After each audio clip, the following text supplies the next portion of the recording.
Let me let Hubert know. All right. Hold on. Hey, Hubert. Okay, everyone. Hello. Oh, there we go. Sorry about that, guys. Okay. I changed a little bit. I had to did take shave care of also. Yes. So, hello, everyone. Welcome to the Israel-Palestine SoCal Patriots debate. This has been a pretty heated topic amongst many of us online, across the nation, really. Arthur, are you still there? Okay, well, I hope I'll explain what we're doing. So basically, I have Arthur here with me, Arthur Schaper. He is a Israel supporter. I mean, he's also an American patriot. I've known him for a while. Hey, there. Yeah. So real quick, I just want to let everyone know, like I said, Arthur is here with us, and I apologize. We kind of got a lot of things going on. I got people going in and out of my house, and I'm looking at my phone. But Arthur was gracious enough to join me for this Israel-Palestine debate that we discussed about having today. We talked about it today. We basically got together and agreed to kind of hash things out, discuss things. Arthur is a well-known voice on the SoCal Patriots movement. I have my own reputation as well. And I think it's important for us, even because we have actually, sharply diverging opinions on this topic. It's important for us to get together and I think hash this out and have a debate where both sides can be heard and the merits can be fleshed out, because as conservatives, we're purported to believe in a marketplace of ideas. So we're doing that in that spirit. So that being said, I'm going to go ahead and explain how the debate's going to go, and then we'll go from there. So there's going to be first the introduction. If you don't mind, go ahead. I'm going to just say something positive. So, I called in. I got the text from Nick and said, "Would you like to have a civil discussion about the Israeli, about Israel, but broaden an Israeli-Palestinian conflict?" And I said, "Okay." I called, but I didn't want this to wait. I said, "Let's do it now." And he said, "Well, hold on a sec. We want to be able to broadcast it somehow." And so he adjusted and was willing to do it pretty much on the spot. And I adjusted by allowing him to eat and get ready. So I just want to say, Nick, you reached out and I said, let's do it. And you were willing to do it right away. So that's good. Well, I appreciate it. And Arthur, and go ahead. So thank you very much. And you've been a good sport. And I hope this will be a useful discussion for everyone. So since we don't have a moderator, we're going to have a kind of formatted discussion. First is going to be introductions, where Arthur will be allowed to introduce himself. I will briefly talk about myself, and then we'll go into these various topics: the benefits of an Israeli-American partnership, the morality of the Israeli-American relationship, dual loyalty, fact or fiction, is American aid necessary for Israel any longer, should America intervene militarily if Israel is threatened, and conclusion and prognostications for the future. And interjections or rebuttals will be allowed as they come in. Obviously, we just both have to, keep it civil and abide by, rules of etiquette. So with that being said, I've spoken enough. So Arthur, go ahead and introduce yourself. Then I'll say some words and then we'll get into it. Sure. Okay. Yeah. My name's Arthur. I've lived in California all my life. I'll just put forward some basic positions. I believe Israel has a right to exist. I believe a two-state solution was already established. Jordan on one side, Israel on another. I think people are not responding to that question properly. Do you support a two-state? Well, there already is one. I don't think. I hope that we talk about this. It's gonna, maybe it'll fall under the dual loyalty category. And I'm recording this. I hope you're recording it, so I might be repeating myself a little bit. No, please do. I will concede special shout out to Compton's finest. I mean, I still get educated about the internecine conflicts of this fight. I recognize now, Israel created Hamas to try to destabilize the PLO. Boy, that didn't work. I think a lot. That's getting into debate. My bad. So positions. Israel has a right to exist. I don't believe in a so-called Jewish question. I think that there's more sinister forces. It's not just an ethnic question. I do recognize that, Israel's done some bad stuff. Every government does. I think we have to distinguish between the people and the government. I'll just get this out of the way right now. All right, if I could just say introductions, so just keep it to you, and we'll get into this in the debate. I just with all due respect. And last of all, Nick's controlling everything. I'm a guest, more or less. I just want to put that out there, and I'm recording it, so let's see what happens. Well, yeah. Okay. am in control, but I think you'll That's find fine. I'm a fair arbiter. So with that Okay. being said, I'm Nick Torres, and I'm an American nationalist, right-wing activist located here in Southern California, proud Trump supporter, Roman Catholic, and I'm here to basically argue on behalf tonight, honestly, of the Palestinian people, who I find to be a loyal and noble people, and to, I think, highlight the dangerous and detrimental effects of America and Israeli, the American and Israeli partnership. So with that being said, I think we should kind of get into the nuts and bolts and the brass tacks. We've spent enough time introducing ourselves. So the first thing I think we should talk, and Art, would you like me to go, or would you like to start on this, the first topic? The one thing that frustrated me, I went off, I went off a little bit because I wanted to go to your text message. So what's the first topic? Oh, yeah, no, you're fine. I was going to repeat it again. The benefits of an Israeli-American partnership. That's the first topic here. Okay. And what you think they are, and if there are any, and that kind of nature. Sure. I think our starting point, I had an intense discussion with Trevor Loudon, and Trevor Loudon, I agree with him 95%, but he's all in on Ukraine money. I disagree heartily. Now, I'm not pro-Putin either. I think it's these problems are too complicated to choose a good guy and a bad guy. Zelensky sucks, Putin sucks. You couldn't pay me to live in Russia either. We shouldn't be spending money anywhere on any country. And I think it's important what's happened. We're going to see Israel can take care of herself, and that's appropriate. It's unconstitutional. We got to get back to George Washington. Let's have very tenuous alliances at best. Let's be in peace. And if we're at war, then we got to defend ourselves. Having said all that, I've seen Israel helped attack ISIS. They attacked ISIS in the Sinai Peninsula specifically. The New York Post reported on that. Israel provided intelligence during the Iraq War. I am a recovering Bush guy who I did support it. I see it was wrong. We shouldn't have gone in. I only assert that Bush never lied. Now, someone can still disagree with me about that. I don't think Bush lied, but we shouldn't have gone in. Okay, so I can just concede that right there. That's the only thing I want to put out there. The WikiLeaks cables confirm it. I think Israel is the breadbasket for Europe. Europeans get a lot of their food from Israel. This is something I learned from Pat Condell. He's the atheist who says really sharp, cool things. What I've seen is, Israel is a stable democracy in the region. It's the only stable. I said stable because Iraq's supposed to be a democracy, give or take.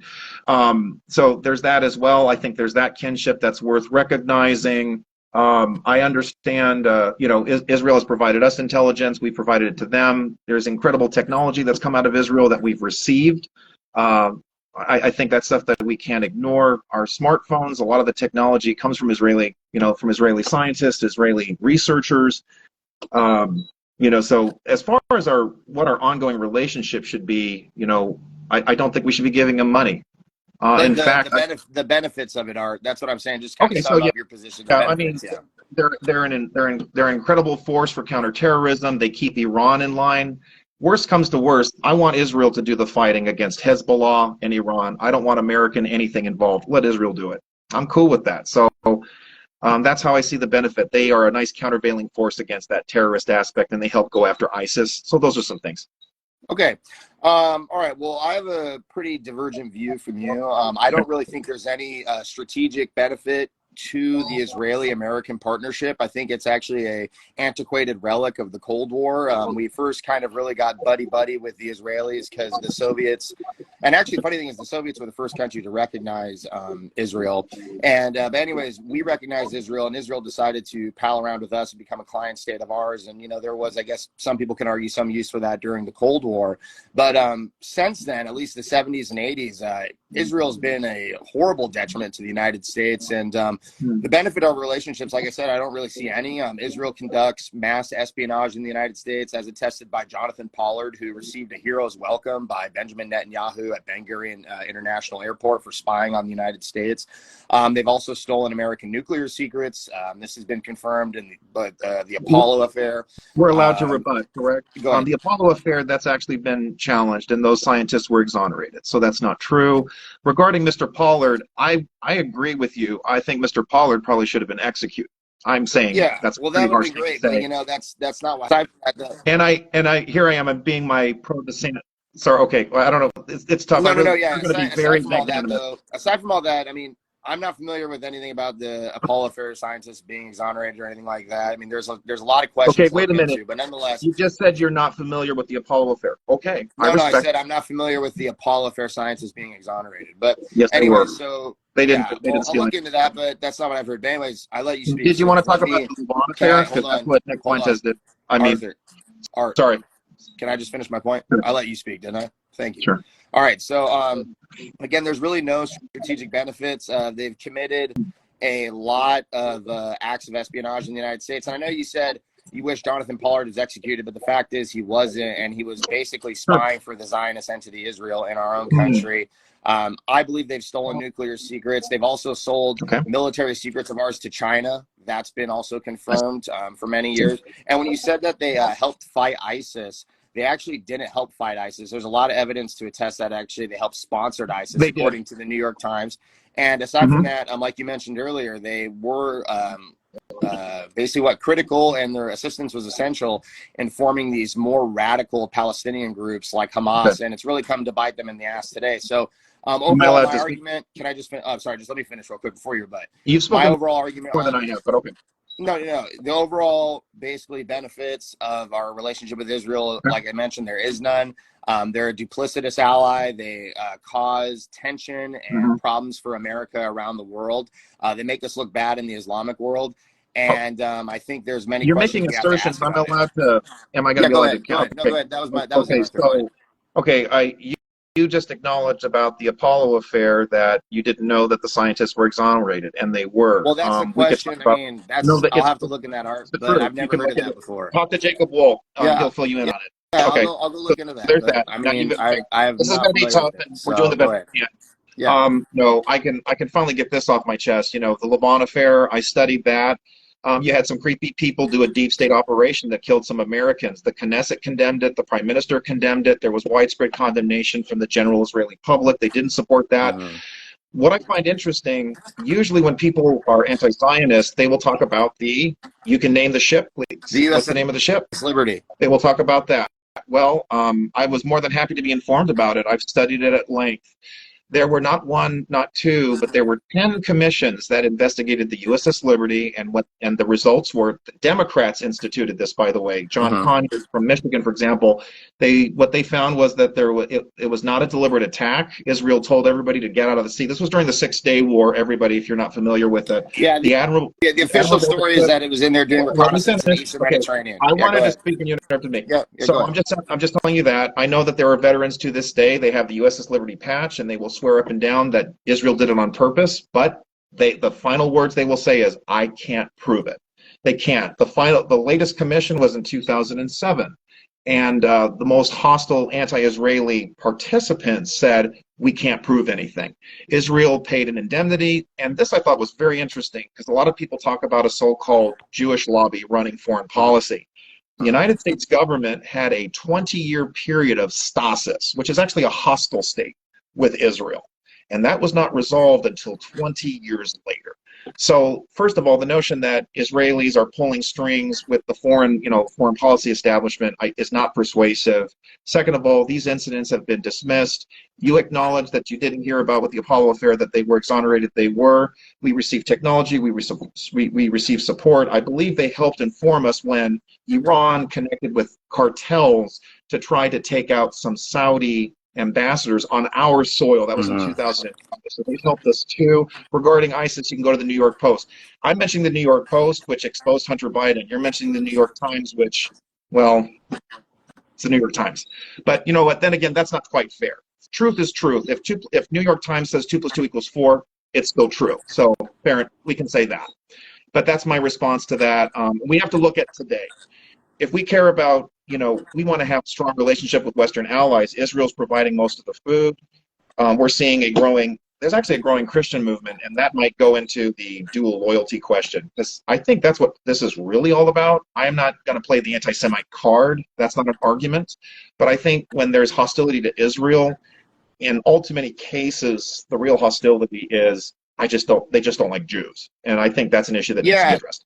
So again, I mean, you're saying that the scientists in the Apollo affairs have been exonerated. Who exonerated them? So there was an investigation, and they were Who found conducted guilty. the investigation? So you're going to have to look into that further. Who did? I mean, you're an expert on it. Who did? I'm not saying I was an expert. I'm just saying that they were exonerated. I can't remember the source right So now. you're just, but you don't have any No, commission or anything that exonerated them? you can look into it if you want. I will. But No, I told you I that's fine. was, but I mean, you said like you knew you were an authority on it. So I didn't say I was an authority. And I've never you said know, that. again, in I'm regards to prepared to be sharing intelligence, I wrong. think you mentioned that sharing intelligence. I mean, Israel has shared us faulty intelligence. Their false intelligence about nuclear weapons being in Iraq led to one of the most detrimental and awful wars in U.S. history, which you acknowledge in your recovering Bush guy, as you said. But I mean, that's a point against them. I sure and do. even also, I mean, in this recent attack, which we'll get into later on in the debate, it's widely recognized that Mossad and other intelligence agencies were wholly incompetent and couldn't basically track or figure out the movements of Hamas in the lead up to this. And this is in a group that's basically operating out of a small strip on the Israeli-Palestinian coast, where it's totally bugged, totally surveilled. I mean, that's not really a testament to their competence. I wouldn't want to work with them in that way. So that's kind of my sense on that. Go ahead. So just to wrap up regarding the intelligence question, there were 5 agencies that indicated there were WMD. I still assert there were weapons of mass destruction. The Washington Post reported it. The WikiLeaks cables confirmed it. That doesn't justify going in, because the perfect response is lots of countries have WMD. We don't invade them. Duh, exactly. But that doesn't mean it was wrong. The weapons were shipped to Syria. I don't want to we don't need to relitigate it all that. We just there's one other point that I wanted to talk with you, because you said I think you kind of were insinuating that the insinuation that there's a Zionist lobby pulling the strings in our foreign policy. There isn't one.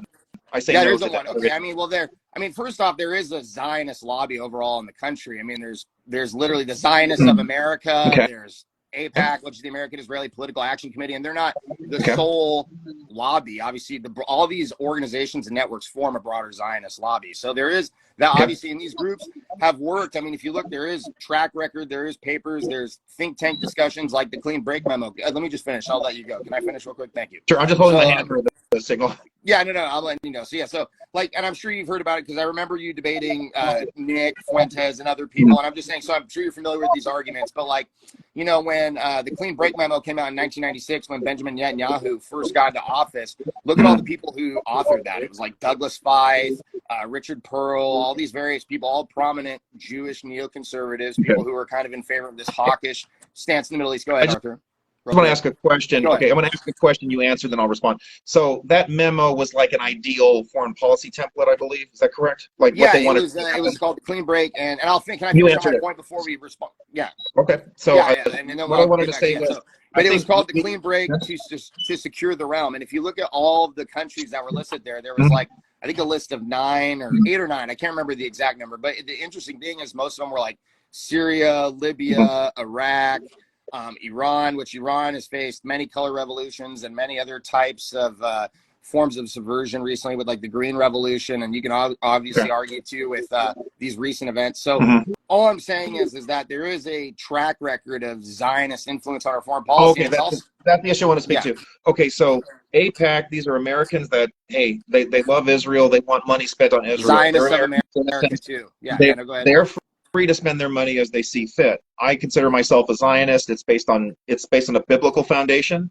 It's not based on a political foundation. But you asserted earlier, I mean, and you're recording this too, so I mean, if I'm false, you could feel free to correct it. But you said there was no Zionist lobby.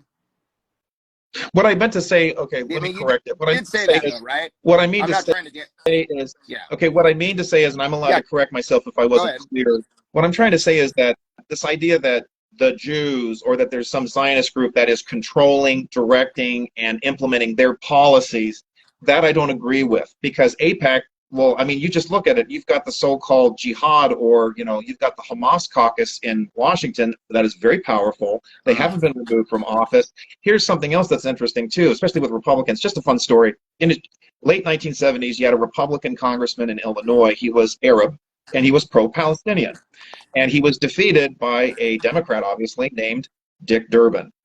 So it was a Democrat that knocked out a Republican. So it just shows that the political connections of Israel, Palestine, whatever, are a lot more convoluted. It's not just Republicans are for Israel only and Democrats and also, only. when you mentioned the Hamas caucus in Congress, you're talking about like 3 female House of Representatives members against like the other.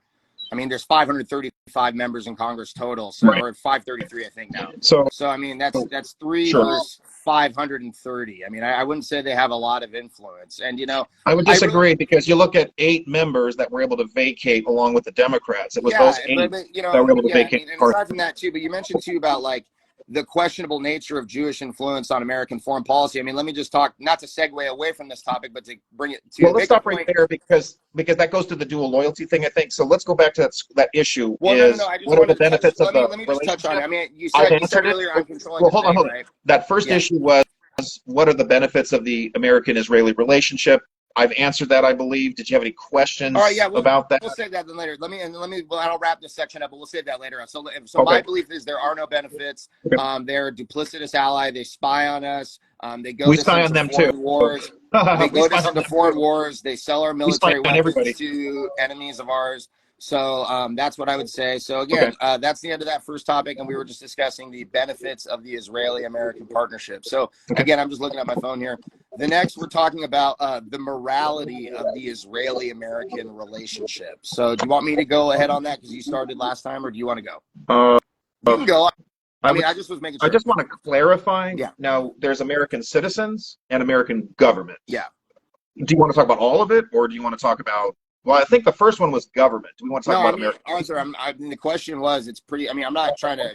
Here's the question: the morality of the Israeli-American relationship. So the relationship between our 2 governments, how we work in tandem, and actually, I think some of those other questions might touch into that dual loyalty thing later, which we'll discuss. I mean, questions you said between citizens and stuff like that, and that might be more for dual loyalty. So let's just talk about the morality of America's partnership with Israel and their government. Well, I think, the question becomes really broad. I mean, what's the morality of our relationship with the British government or with the Russian government? I think we need to flesh this out a little bit. The morality, okay, meaning like, I guess I see what you're saying there. As an American citizen. So let me start with a question.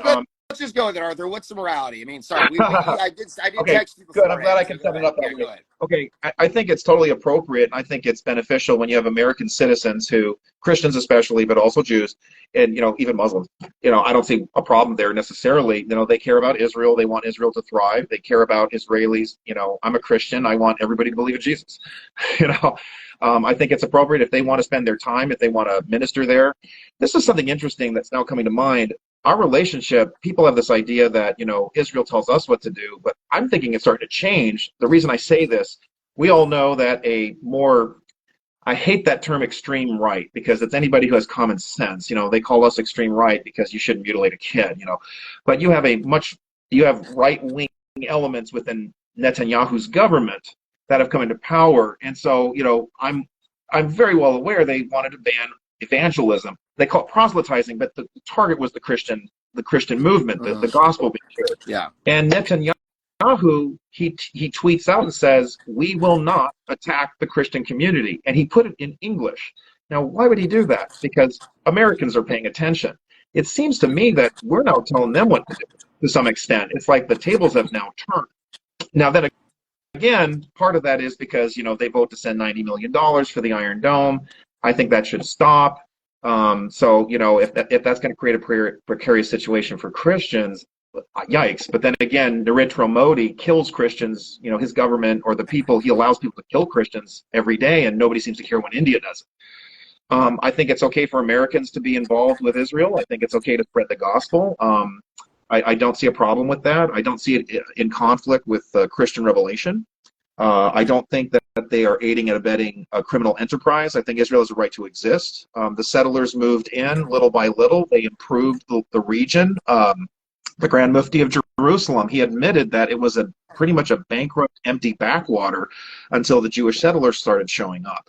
Of course, you had the British Palestine Mandate that brought in, all of these British, common law reforms. That certainly helped too. So, you know, if we're going to get to the morality issue, Israel's right to exist. Israeli government does bad things, but I think that they are notoriously and unfairly pilloried compared to a lot of the press, which is not pro-Jewish. I find it's actually pro-Palestinian. Academia is pro-Palestinian. You know, so we're getting a bad rap by and large. And you know, Jacob Wall asked the question, and I ask it too. If I had a choice, where would I want to live? I'd rather live in Israel. I guess I answered that question. I kind of jumped into a lot of places, but hey, you let me talk, so go ahead. And that was fine. I mean, honestly, on reflection, maybe that was a broader topic. We could have honed it down, but again, this kind of came in. I would say, I guess in regards to morality, I guess I would define as how it reflects America's image in the world and how it makes us, you know, kind of, you know, maybe if it holds up. And I hate kind of doing these things because again, foreign policy is actually more a pragmatic thing. But again, in America, in modern, you know, right now in America, though, they do invoke these protection of our principles and things like that. And actually, they're doing it right now to advocate what's going on in Israel. And for us to maybe ramp up our defense of Israel, potentially. I'm not saying that's what's happening, but, you know, there are those who are arguing out there like Lindsey Graham and getting pretty forceful. But I would say this, that it's not a good look that America is providing, I think since this foundation of the state of Israel in 1948, it's provided over like $150 billion to the Jewish state.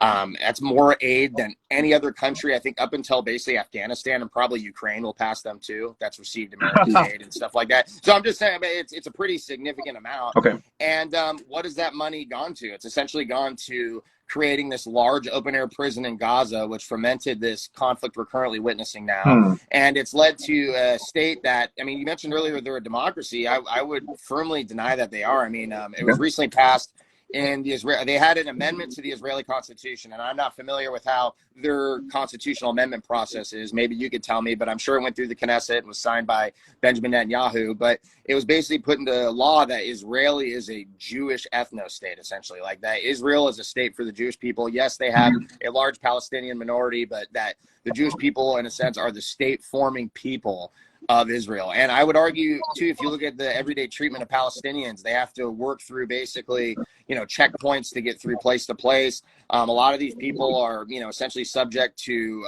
their homes being bulldozed at a moment's notice due to claims by settlers. And I think all of this reflects badly on the United States, and it doesn't do well with us when we're trying to build relationships, I think, in the Islamic world. So that's what I'm saying in terms of morality. I understand. You help clarify it. Huh? You've helped clarify it. I appreciate so that. that's just my sense of it, you know. And again, we don't have to agree, and it's a foreign policy issue, so you could say, but I think it has blowback because if you look at if you accept the official story of 9/11, which we don't have to hash out here, but that, you know, Osama bin Laden, his various manifestos, he described the occupation or American presence of troops in Saudi Arabia and also in Israel, and that many of these you know, Islamic jihadists have expressed these same sentiments for decades. So this is something we have to really consider and really look at. We haven't been an even-handed player in the region, and I don't think it looks so good when we're backing the Israelis so much to the hilt, especially when Palestinians are languishing in refugee camps across the Middle East, and that has in large part to do. Then let me just make this last point, and I'll let you talk because I've kind of expounded on it. But I think that has also in large part to do, you know, I think if you're being an honest dealer, and I'm not saying you're not, but there is obviously a lot of diplomatic pressure against countries to give citizenship to the Palestinians, and they're purposely kept as a stateless people. And I think there's a reason for that. People say, well, Israel, the Jews can go there. Arabs won't make them citizens. But I just don't think that, you know, they shouldn't have to make them citizens. They should be allowed to return homes that they were forcibly, you know, taken from. Sorry, go ahead. Yeah. Okay. Starting with Gaza, Israel gave it away. Yeah. In fact, they ripped Jewish settlers out. I still remember the pictures in the early 2000s. I remember. 2005. And Ariel Sharon gave away bits and pieces. That was the policy of the Israeli government, the Israeli policy, land for peace, land for peace. That has not worked. It never will. That's true not just in that section of the world. That's true anywhere. Maybe you have to qualify that because then someone will shout about Ukraine. But my answer is Ukraine made a deal and they didn't keep it. So that's another story. So I don't want to open that up. So they gave Gaza away, and what did the Islamic militants pushing the Arabs to do? They turned it into a third world hellhole. There was a floral industry. There was a tourist industry. This is something that those those Arab and those Islamic militants did. I want to be, it's tough even talking about terms, because you have Arab Christians who support Israel, you have Arab Christians who oppose Israel, you have Arab Muslims who love Israel, they serve in the military, and Arab, Muslims who hate Israel, they serve in the Knesset, they serve on the Supreme Court. And that kind of that debunks the idea that it's an apartheid state. It's not an open-air prison. Why is it that Israel has had to engage in these more intense security protocols? Because you've had a first and a second intifada where you've had innocent civilians being targeted and murdered by these terrorists. And yes, I understand. You can go back to the early 1940s. I watched Exodus. I know that there were Jewish terrorists, but there's a fundamental difference. When a Jew goes crazy and kills a couple of people, he's condemned for it. But when so-called Palestinians do it, they name streets after them and they throw parties. There is a fundamental difference here, and it's not acceptable. And it's not Christian, and I will condemn this. It sickened me when I saw it. I saw a Christmas tree in the West Bank, and it had pictures of so-called martyrs. These are people who killed innocents, and not just Jews. They killed Christians and they killed Muslims. That is not Christ-like. That's not Christian at all. And this idea of an occupation, okay, a lot of people aren't aware of this. I had to be caught up to speed on this. The Jewish settlers before 1948, they were willing to settle for much less. They were willing to take less. They said, we'll take a little bit, not even what the partition was. They were willing to take like a little bit around Jerusalem, a little bit here and a little bit there. And what happened was the Arabs said, no, get the hell out of here, push the Jews into the sea. And you know what? Behind the scenes, they're going to push the Christians next. So there's that. This idea that, Jews came in, they took up the place, and they pushed everyone. I know about the Nakba, but there's a lot of, that's being misunderstood. Everybody was hurt by that. This idea that Israel is an apartheid state or is a violent, quasi-Nazi state is nonsensical. Why did those protections exist? Why did they have to build they have a security fence and then part of it is a wall? Why? Because of the ongoing terrorist attacks. That's why they have to do it. And remember, everybody gets killed. And here's the last thing. You mentioned about settlements being bulldozed. First of all, remember, Jews were ripped out of settlements in Gaza. And look what happened. Second of all, there's recent reports. If Israelis have gone too far, the government has actually broken those down. When you had Arabs complain in the so-called Palestinian territories, they have been taken down too. So there has been some equity. So that's just not true. Well, the whole question, first, just go on the immediacy of what you just brought up on settlers and the relationship with the government. This is a very complicated question. You have basically Netanyahu who's had to make concessions to these more far-right politicians like Itamar Ben-Gvir, who is very pro-settler. And I'd say Netanyahu's more pro-settler. He's just more optical about it, I guess you could say. So that's not a Sure. monolithic position, certainly in the current ruling coalition of Israel and their degrees of how much they support the settlers. And I'm sure that some of their, resistance to settlements is also due to the fact that America's official position, I believe, is still that Israel can't have any further settlements in these places. So I think we need to get out of that business. I think we need to stop telling other countries, and that gets us out of Ukraine. Why are we? But aside from that, I'm just bringing on that. Back earlier to what you brought about Gaza and how the Arabs just turned it into a shithole, I guess, after the Palestinians or after the Jews left. Well, first off, and I just want to mention too, you mentioned the first and second Intifada. Those happened prior to the Palestinian to the Jewish settlers being taken out of there by the government in 2005. So I'm just I'm just bringing it up because it's like I think that's a point there. It's like you said, land for peace, and it was like that was the logic. It's not like they just did it in a vacuum. It's like, okay, we've had these huge intifadas, and it's like, let's try it out. And also, let me just, and I'm not saying it worked, and I've heard that argument before. I'm just saying it wasn't like, I just want to be clear, it's not like the Israelis just gave them land. It was like, okay, it was strategic. It was part of the Oslo Accords. These things went on. Anyways, I just want to mention, though, too, Gaza also, it's not really, again, when you said it's been degraded so much and it's lost its floral industry and things like that, news has just come out that Israel's planning on shutting down its energy grid. So how can they create a functioning economy if their sworn enemies have control to their energy grids? Every time there's supplies or anything that's tried to be brought into Gaza, you have to worry about like the idea. This has been, I'm sure you've heard about national stories about flotillas. I believe there was a big kerfuffle, and you could quote, I think you might be familiar with this, with Turkey or the Red Crescent, a Red Crescent ship coming from Turkey, where Israeli soldiers, and I can send you the text on this afterward, had like a confrontation with these these volunteer organizations on these supplies meant to go to Gaza. So the point I'm making is like they really have no chance at having a fair economy, or I mean a thriving economy, or anything like that, because Israel totally controls movement in and out. They control their energy, they control everything. And I think just back on the question of morality, I guess someone mentioned in a good point that, and I do agree because I'm a foreign policy realist, decisions aren't based on morality and foreign policy. It's based on national interest. So I agree. But I would say, I guess, how does America's relationship in the international world with Israel affect its image in a neutral or in a positive or negative way? And I guess that could have been the question. I'm not trying to change it, but that could have been it. That's fine. And I guess that's what I've been trying to answer. Go ahead. Regarding Gaza, I mean, the situation is if the individuals, again, I hate the term Palestinian, that was imposed. It was never a natural term. This is part of our problem. The language has gotten so frayed. Palestinian comes from Philistine. That's about I heard the story. I know. I'll let you know it. I'm sure. Yeah. So, but we got to work with what we got. I don't.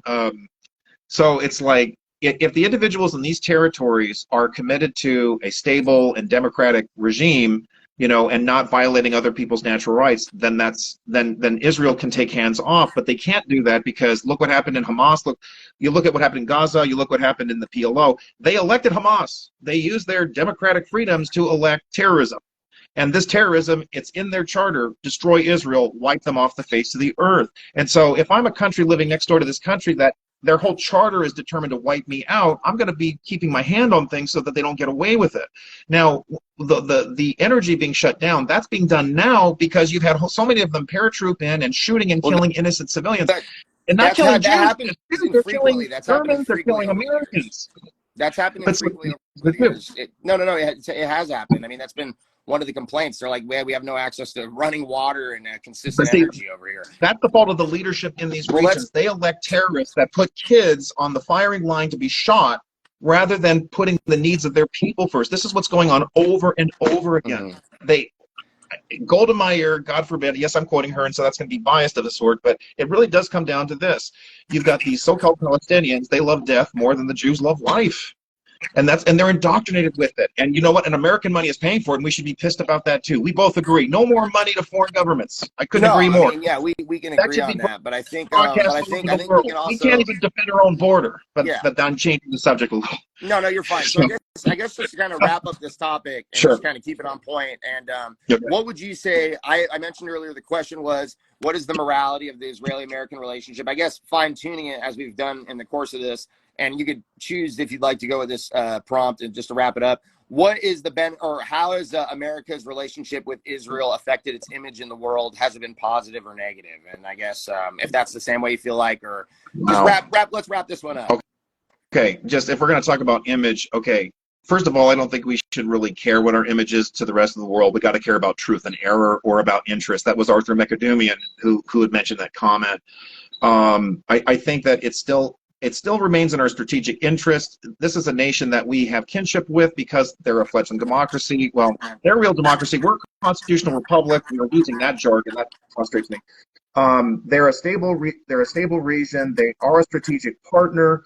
But it needs to be one of, if you want tanks, you pay for it rather than just give them money. That should be with every country. I'll keep harping on that issue. We just can't, we don't even secure our own damn border. Here, let's have some fun. I will give $3 billion a year to Israel if they will build our wall, because they're really good at building walls. So let's have some fun.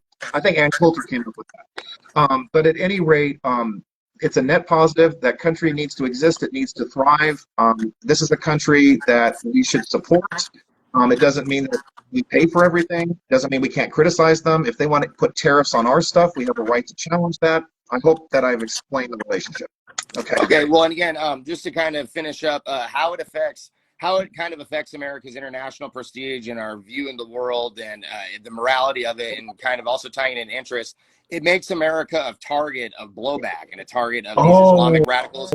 That's that's my argument. Can I respond to that? Then I'll let you finish, but I'll respond to that. Yeah, has been evidenced through manifestos and kind of the stated goals and ambitions of many of these groups over the centuries, and many of these individuals, or not over the centuries, sorry, over the decades recently, that have participated in these attacks. So I would say that that's been kind of the main motivation there. America's relationship, it really doesn't help us. And just to kind of also make a final point on, America, if you look at how it makes us look in the Middle East, and we're trying to have these relationships with countries and stuff like that, we have to really assess, does it look good that we're arming a country, Israel, with Apache helicopters, weapons, all these different, weapons and heavy equipment, money and things like that, and going against literally, if you see some of these villages and stuff they're going against like Palestinian toddlers armed with stones, and that's like the reality, you know what I mean? It's like the people in Gaza and these other places really have no, and I'll just finish and I'll let you go, have no means of fighting back. I'm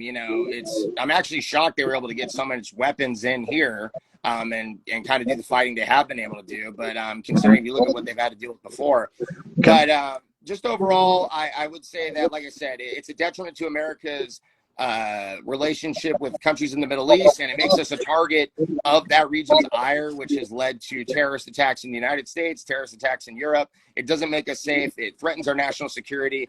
And I believe we do have, just to end on this, I believe we do have some kind of defensive alliance with Israel, which I think is totally unnecessary. I don't believe in entangling alliances. And I think that also threatens our national security, as we can see now, because you have American carriers moving into the Eastern Mediterranean. So I'll let you kind of rebut that, and then we'll move on to the next topic. Okay, so first of all, this idea that Hamas is defenseless is not true. I mean, they had clear weapons of war that they're using on the population. They've been doing this a number of times. They fire rockets into the country, so they do have the weapons. They're getting them from Iran. They're getting them from Hezbollah. They're getting them from other Islamic interests in the region.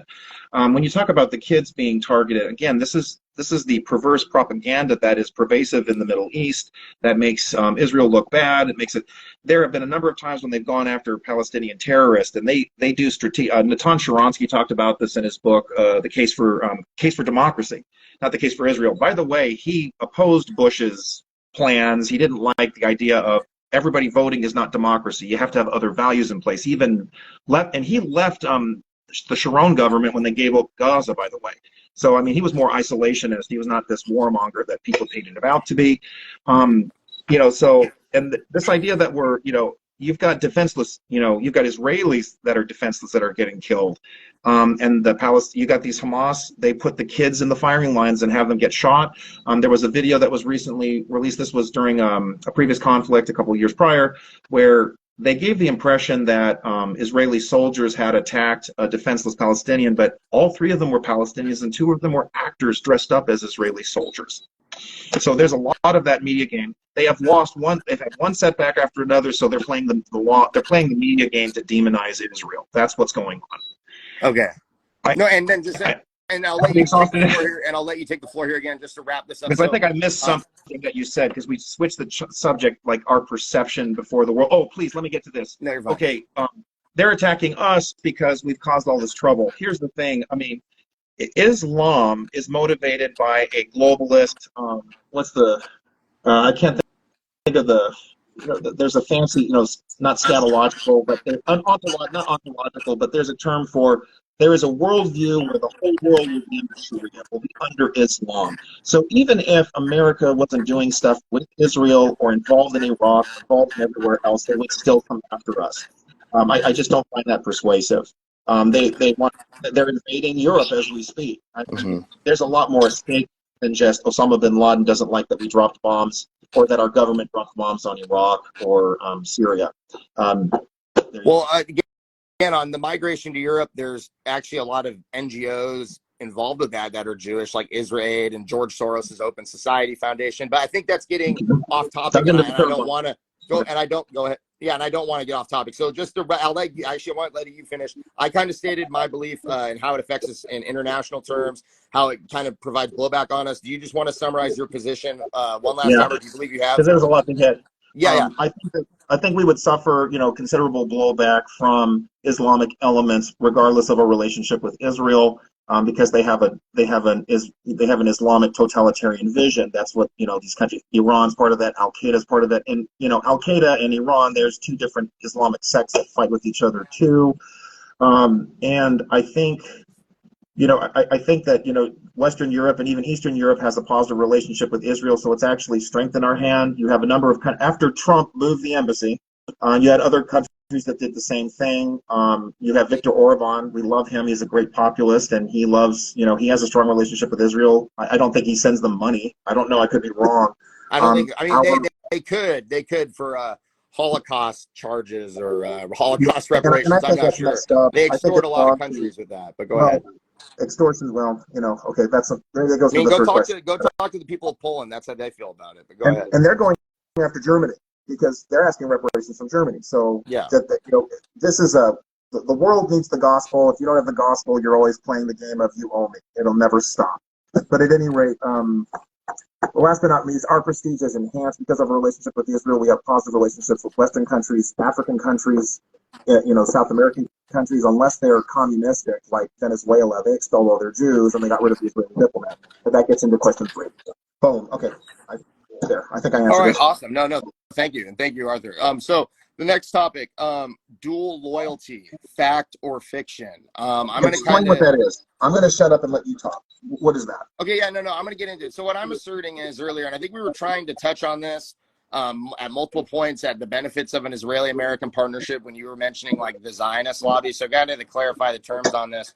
Dual loyalty, fact or fiction. What I'm saying is there a noticeable trend of dual loyalties in the United States among people prominent as American Jews, American Jewish political leaders who serve in office and things like that? And I'm asserting that I believe there is. And I think one of the most obvious examples of that, and earlier you were testing, and I'm just speaking now and feel free to debunk it, but earlier you were testing that there's no Zionist lobby, and I was trying to connect No. That's I didn't clarify. So I'll clarify that again. Yeah, I'm not. You have it on film. I'm not saying you corrected yourself and clarified for people Okay, who are so watching. you can't say that. You got to go with my correction, which is let's that clarify their this. influence is minimal, correct? That's what you're stating.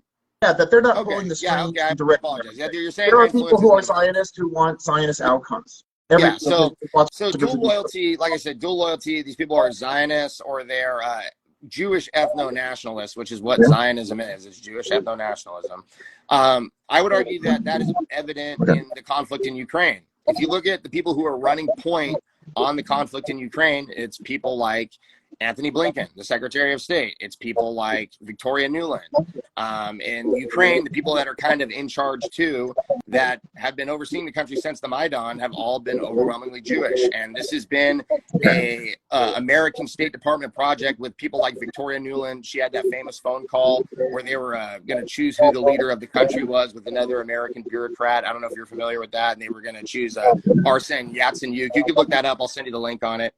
Who was another politician at the time. But the point is, if you look at the Maidan, which was a American coordinated color revolution by essentially Jewish neoconservatives and Jewish Zionists in America's State Department and in America's foreign policy establishment, all of the leaders of Ukraine since then have been of partial ethnic Jewish ancestry or ethnic Jews. Petro Poroshenko had a Jewish father. Again, that's a very tightly kept secret. He kept that very low key on the campaign trail. Zelensky is Jewish. Don't forget Zelensky is Jewish, and actually, Ukraine with Israel in 2019 was the only country with 2 Jewish heads of state, being Volodymyr Groysman and Volodymyr Zelensky, who was the prime minister and president respectively. And you can look that up. But the point is, the question of dual loyalty, I think it's evident in the current Ukraine war with all these various people whose family were Eastern European Jews. I think having this kind of long-held ethnic animus against the Slavs of Eastern Europe, and that's just my personal contention. I'd also say, too, that if you look at what's been going on in American politics, like a great example of this, too, would be the HB 269 in Florida. And you're a DeSantis supporter, aren't you? I don't want to put you on the spot. Yes. Okay, so and there's nothing wrong with that. Thank you for coming. I'm a Trump supporter, so I mean we're talking it out. But I just wanted to say, if you look at what Ron DeSantis did with HB 269, and I think you're familiar with carrying off this, and we can probably discuss it. HB 269, and for those who don't know, is essentially a hate speech law that was, in my opinion, it's a hate speech law passed in the state of Florida, which Ron DeSantis actually signed in Israel after having dinner with Miriam Adelson. And I believe Bernard Marcus, too, who's one of the co-CEOs of the Home Depot conglomerate, along with Arthur Blank, former owner of the Atlanta Falcons. It might have been Bernie Marcus, but I know for sure Miriam Adelson that was there, along with other prominent Jewish billionaires from America. I'm not mocking you. A lot of Jews were there. No, you're fine. But And HB 269 was signed shortly after he was there. The Republicans sponsored it. And essentially, it was brought up by Jewish ethnic activists to counter what were essentially what they deemed anti-Semitic events going on in Florida with banner drops and pamphleting and leafleting and things like that, which are all protected forms of speech under the Constitution. It doesn't say the First Amendment up until Jewish sentiments are offended, or the First Amendment up until, you know, the ADL is upset. You know, it's basically the First Amendment. We have a standard here. It's known as imminent violence. It was established in a case, I believe, called Brandenburg versus Ohio. Tucker Carlson's talked about it. I could send you. And I just want to put a quick shout out. The ADL sucks. Thank you. Exactly. Thank you for saying that. I appreciate that. But so on that note, I would just say that I think dual loyalty is evident. You see it through America's foreign policy mechanisms. In the current Ukraine war, I would say also in our previous wars, other Jewish neocons were very prominent, running point on that. And some of them still, like, you know, Bill Kristol, Max Boot, others are very prominent in American political life. They're kind of being rehabbed. And I would also say that, you know, the dual loyalty is also evident with the large Americans. I mean, you contend that they have limited influence, but I would say that there is a labyrinthine network of endless Jewish NGOs and endless Zionist NGOs that constantly advocate and influence our politicians. And this is evident if you look at, for example, too, just to finish on this, with what's been going on with Elon Musk. Elon Musk is the wealthiest man on the planet. He bought Twitter for $44 billion. The ADL, which you mentioned, sucked, which I agree, devalued the platform. And then he has to go on Twitter Spaces and basically be talked down to by rabbis and other people of the like. And if that's not a demonstration that the wealthiest man in America has to dress down on his own platform of power and of loyalty, I think I can't really think of anything else. So I'll wrap up that. That's my assertion that dual loyalty in America is, I think it's evident, it's easy to track, and I think it's something, it's a real conversation we have to have, because just to end it too, there are many ethnic lobbies in this country. Am I going to get a chance to respond? Because there's a lot of issues to respond to. Yeah, and I'll just say there's many ethnic lobbies in this country. You know. Okay, you said you. Okay. Okay, go ahead, Arthur. Go ahead. See, go ahead, Arthur. The reason I have to be a little militant is that there's a lot of things to respond to. Go ahead, Arthur. Okay, shoot. I'm going to start with a question now. I'm just looking for a basic answer. Do you think that there's something like in the genetics of an individual of Jewish descent that induces them to certain behaviors, certain modes of thinking? Is that your argument? I don't know. Well, I mean, it's interesting because there's people I'm answering your question. I'm answering your question. You know, there's people like Kevin McDonald who've talked about maybe, you know, Jewish ethnocentrism. Yes. Yeah, the culture of critique, correct? Yeah. Okay, so now it's my turn now. Okay, so here we go. The culture of critique has been debunked in other cases. I'll give you one example. Okay. So, Mr. McDonald, can I share a story? Can I share a story? I'll be very quick. You're going to love this story. I love sharing this story. Go ahead. I'm a Cal State alumnus, and I was on campus when Kevin McDonald was there. That was his last 2 years. I got a teaching credential. It was my secondary credential. I can teach single subjects, 6th grade through 12th. My credential advisor was Jewish. Her name was Arlene Lazarowitz. Now, she was interviewed by the local newspaper about Mr. McDonald and his very controversial research. You know, Jews have this evolutionary psychology, and they promote their own interests at the expense of the home countries or the countries they move to. And you know what she said? She said, I defend his academic freedom 100%. I don't think you should silence him. I think you should challenge him. Right away, her response debunked his thesis. But that's not enough. You're right. That's one example. The second one, he asserts in his book, well, the Polish government, it was under a dictatorship before Hitler took over. Yeah, Józef Piłsudski. Yes. And the argument was that they hired Jews to be police officers because they were a nation within a nation, right? And so they'd have no problem beating up other Polish people. That's just not true. The statistics bear out that the Jews were the most victimized by police brutality in the Polish regime. So that's another example that's debunked. There are other logical problems. Where's your statistics from? Like, who debunked it? You keep saying these are debunked. Like, who debunked the Polish assertions that Jews were policemen? The name I don't remember the name, but if you Google it, if I can find the article, I'll send it to you. I know I said it on my. But you don't. So I'm not done yet. Right? Okay, remember you spoke at the beginning. Okay, so now we have to also continue. Oh gosh, to me, there's an even bigger issue.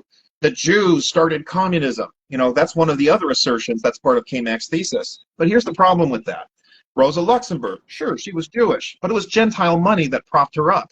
Karl Marx, this guy's a Jew. Oh my gosh, it's the Jews' fault. He stole his ideas mostly from French physiocrats. One of them was Henri de Saint-Simon. That guy was talking about collectivization, collective ownership of property, destroying the family. And of course, you're a brilliant guy. Who was the guy? So as Marx would say, he turned the dialectic on its head. But who started the dialectic? Hegel. Hegel. That guy's about as WASP as it gets. Most of these communistic ideas were not of Jewish origin. Not only that, but even in this country, now you guys are going to snicker, so let me get past the first ones. People will mention Dennis Prager and Ben Shapiro. They're Jewish and they're not communistic, but people debunk and they shame them and say these guys are, nation within a nation types. I don't find that persuasive. Ben Shapiro still lives in America. This guy has said, I don't want money going to Israel. Yes, he supported the war in Iraq. He was wrong. You got Jacob Wall, who's probably more America first than I'll ever be. You've got Stephen Miller, a Jew, who has sued on behalf of non-Jewish whites who are discriminated against. America First Legal has been fighting and winning cases for non-Jewish, for Gentile.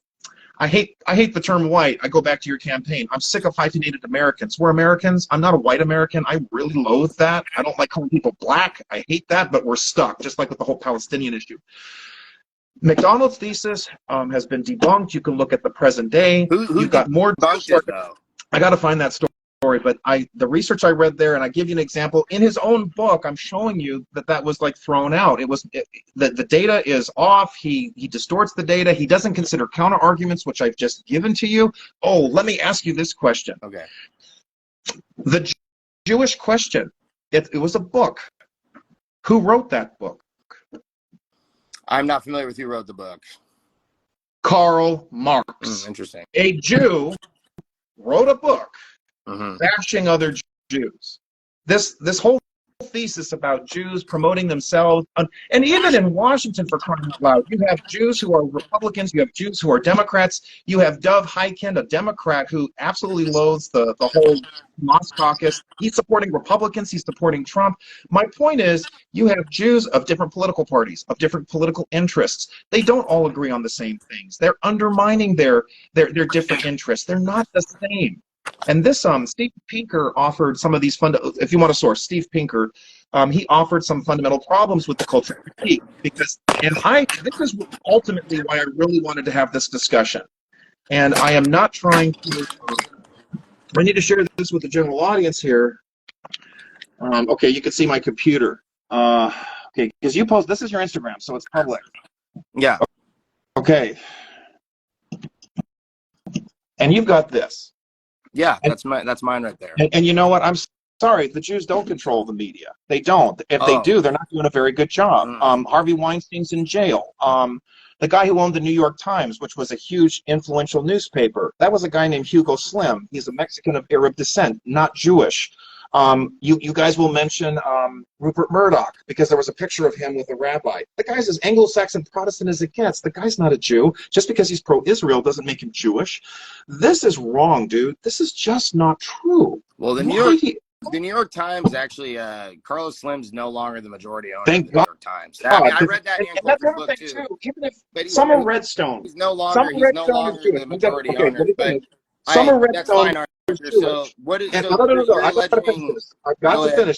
Summer Redstone was the head of Viacom, which was the head of CBS. So a big media player, correcto mundo. Jew. You wouldn't know because Redstone isn't Jewish. Summer isn't Jewish, but he was of Jewish descent. He lost his media empire.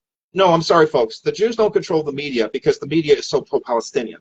The Jews do not control Hollywood. Hollywood isn't even worth controlling anymore. I mean, and wars for Israel. You're talking about whether it's the clear sheet document, whatever it is. The key clean break memo. Thank you. Let's see. It was Dick Cheney, Condoleezza Rice, and George W. Bush. They're not Jews.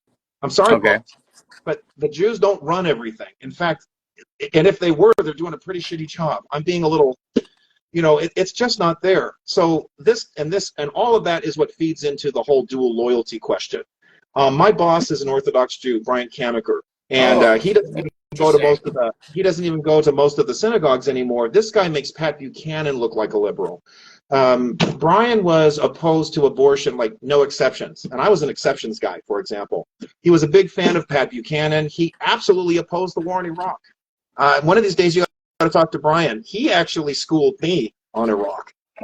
He schooled me on it because I was like, so remember, you got Brian Kamaker, and he's Jewish, and this guy hated Bill Kristol's policies. So, I mean, this whole nation within a nation, culture of critique, the Jews' fault, it's nonsense. It's just nonsense. But you can believe it. I can't help you if you want to believe it. But no, sorry, folks.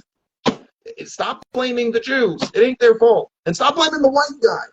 How about we start talking about that for once? You know, what was it, that black supremacist? Kill the Boer. Why aren't we talking about that? You know? Or the Christians being killed in India. Why aren't we talking about that? I just find that interesting. Anyway. I kind of went on a rant there, but this is what I really wanted to address. The Jewish question, I've answered it. There ain't no Jewish question. It's really an individual question. Oh, I love that. Oh, I just love that question. Am I Jewish? No. I've got relatives all over. I've got 3 of my 8 great-grandparents. 3 of them are of Irish descent. 2 of them are of Czech descent. 1 of them was Scottish. And I'm sure, and I've got some French-Canadian behind me. I just find that fascinating. You must be Jewish. No, I believe in the truth. Okay. That's what it's about. There. I went on a... I guess you can spin it or have fun with it. I'm happy. I'm glad I could just... Come on, guys. Let's cut the comedy here. Okay. Can I... Are you done? Because I let you... No, I'm saying I wanted to let you get it out because I did speak earlier initially at the start. So at the start of all this, we're talking about dual loyalty, fact or fiction. I stated that I believe dual loyalty is evident in a variety of ways, whether it's through foreign policy, it's through sympathies to Israel and our citizenry, it's through a whole host of things. Arthur is alleging that... I'm not alleging, I'm asserting it. I prove it. You're proving it. Okay, so I just want to say first on the culture of critique, you mentioned you gave anecdotal evidence that you had a credential advisor who is Jewish that protected Kevin or asserted that she wanted Kevin McDonald to have academic freedom. So that's the absolutely one. She never silenced him. So that's can I finish? Can I just say so that was one Jewish professor. I gave you plenty of other in the face of all the other people at the ADL, all these other organizations, pro-Jewish organizations, who essentially canceled them and ran him out of his career at Cal State and the Cal State system. So I'm going to finish that. That's the first part. Okay. And I just wanted to bring that up because and you mentioned too, because you brought it in, you sidetracked then into how Poles would use Jewish police officers, and there's no evidence that they were most victimized. But who was the commission, or what was the source? I mean, you're just throwing it out. I can find it. Some sources. You should look this up. You should look up Sever Plocker and Stalin's Jews. If we're going to talk about historical Jewry and policing in Eastern Europe, you shouldn't stop there. Lenin was Jewish too. You know that, right? Who? Lenin was Jewish. You know that, right? Well, he was like of partial Jewish ancestry. He partial Jewish didn't know that he was Jewish. But so how can I finish? Advocating on behalf of Jewish interests, he didn't even know. Arthur, can I just finish, please? I'm asking with respect. So I'm just saying, so you mentioned earlier that you cited something specifically that the Polish government under Pilsudski used police officers, or the government prior to World War II used police officers in Poland that were overwhelmingly Jewish. And you said there was a source that debunked that and that they were the most victimized. You haven't been able to give me that source yet. I'll wait. If you provide it to me. If we're going to play that game, if you provide it to me afterward, I'll be glad to share it, and I'll say I was wrong. But I'll give you some points of contact. Sever Plocker and Stalin's Jews, which is an article on Ynet News from around 2006, 2005. You go ahead and look it up right now. Stalin's Jews by Sever Plocker.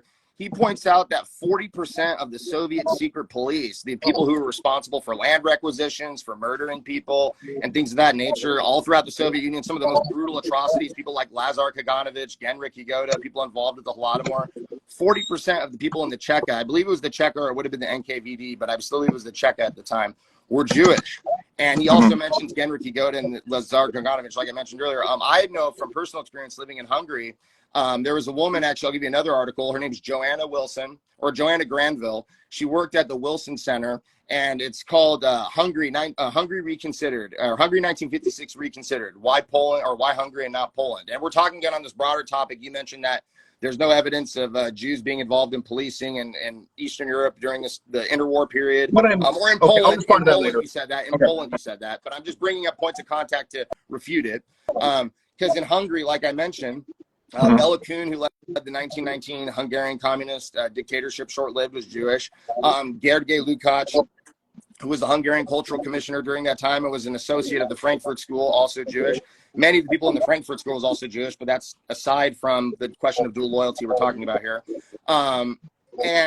There's many elements where Jews were involved with communist secret police organizations and policing organizations and treated people brutally in that part of the world. But again, that's getting away from dual loyalty. I just wanted to bring that up because you were kind of bringing up a lot of points of contact. So I think that's a real issue. I don't think, in my opinion, and I say this with due respect, and you can send me the sources, and because you said you proved there wasn't, I don't think you sufficiently disproved anything Kevin McDonald said. I don't think you successfully showed anything about there being a lack of Jews being involved. I don't think there was any Jews actually probably involved in the Pilsudski government anyways. I mean, to be honest, if I had to, or at least in the policing, I wouldn't be surprised because it was a highly nationalist government. And that's kind of a contentious thing, and we could debate that. I'm not an expert on the Pilsudski government, but that's a whole other thing. And anyways, though, to get back to it, I mean, I think it's my whole thing and my whole point, what I've said, is that dual loyalty in America, like I mentioned, there's no other group that essentially meets with a sitting governor of the United States, a sitting highest executive in the state, in a foreign country, and has him sign legislation which limits the First Amendment for U.S. citizens. Now, that's power, and that shows that these people aren't committed. And again, not all of them. There's many Jews who have spoken out nobly against this stuff, like Norman Finkelstein and others. And I think they've done great work, but ultimately we can't I think overlook this. And like I was trying to mention earlier, because I gish-gabbed and I was talking a lot and I wanted to let you get in, there are tons of ethnic lobbies in America. I will assert that too, and I'm sure you could agree. There's plenty that influence our affairs. I mean, if you're familiar with the Yugoslavia war from the 1990s, there emerged a powerful Albanian lobby in America. And people might laugh at that and be like, what, are you serious? But no, that really happened. So, Qatar is a huge lobby, and nobody talks about Qatar. The Gulf states. Turkey has a powerful lobby here. Thank you for reminding me about the DeSantis situation. Okay, so what happened with that? Okay, it's mostly Jews who are being targeted with this anti-Semitic, riffraff, trash, pamphleting, whatever. I can't remember. It's the state senator, or he's a state assemblyman from Florida. He's in Melbourne Beach. Oh, man. Fine. Randy Fine. Why do I know about this guy? Because he was introducing a bill to ban sex mutilation of minors. So I work with a lot of legislators throughout the country. I called his office, etc. So the fact is, Jews are getting targeted with a lot of this, anti-Semitic stuff. We're going to kill you. We're going to take you down, whatever. What this law does, what the DeSantis 269, what it does is that it's a trespass issue. You can't put it on private property. And it actually has extensive protections. I would not want a satanic temple broadcasting by light a pentagram on a church. That's a nuisance issue. That's the idea. Now, we can argue about the severity of the punishment, and you can say, well, look, it's the Jews doing it. Well, there's a lot of Jews in Florida, and a lot of them are getting targeted. So it's understandable that they don't want to be targeted. It doesn't infringe on the First Amendment because it's on private property. Now, if you're on public property, and if you want to read from the culture of critique, you're allowed to do that. In fact, I know you saw this. A lot of us did. Laura Loomer confronted a bunch of Nazis that were on a thoroughfare, or they were over a freeway, highway, whatever, and they were all Biden supporters too, interestingly enough. Actually, there's no surprise, really. They're allowed to do that. Nobody told them they couldn't do it. It's a nuisance issue. It's a private property issue. That's what that law does. And Brandenburg versus Ohio doesn't allow me, for example, I can't barge into your house and take out a megaphone and scream. It's your property. I'm not allowed to do that. What the bill does is that I'm sorry. You let me. No, I don't know. I'm kidding. Letting you speak. I'm letting you go, Arthur. It's an open forum. So that's the argument there. And so there he was in Israel, and he was signing off on it. I don't find it persuasive.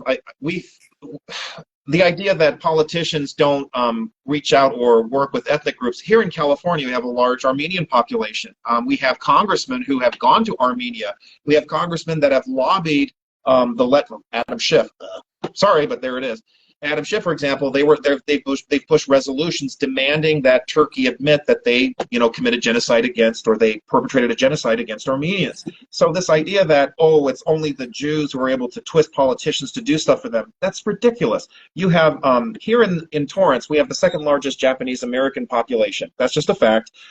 We have some Asian Americans on our city council, and you know what? I'm of a difference of opinion. I don't want Asian American Month. I don't want Black History Month. I definitely don't want a White History Month or Italian American Month. I'm with you. No more hyphenated Americans. I'm sick of this crap. But this idea that it's only the Jews who are pushing for politicians to do stuff for them is nonsense. Lots of ethnic groups do it, and some of this stuff is harmful. Some of it isn't. Regarding the DeSantis situation, I've explained it. It doesn't violate the First Amendment. It has to do with property right. And it also has to do with threatening people. We're talking about violent threats being perpetrated against people. And you know what? Whether I'm an Armenian or a Jew, Hungarians were targeted too, I guess, by the Russians. How many years ago? I don't know the whole ethnic history for your ethnic background. That's a little separate, but I'll let you finish. But no, I'm just saying. So on the question of Armenia, it's perfect you brought that up, because in regards to the Armenian question, and they do have a very powerful lobby. Actually, they used to call Armenia, I read this in Samuel Huntington's Clash of Civilizations, you can look this up, they called Armenia the Israel of the North Caucasus. And it's funny, though, that they called it the Israel of the North Caucasus. Why? Because of the aid and attention they received from the U.S. State Department was equivalent to Israel. So it's kind of funny. I'm just saying it's kind of funny that Israel is used as an adjective or as some kind of a descriptor of receiving lots of aid and attention from the United States. But aside from that, even with Armenia, let's say they might have interest in the United States. Let me ask you this.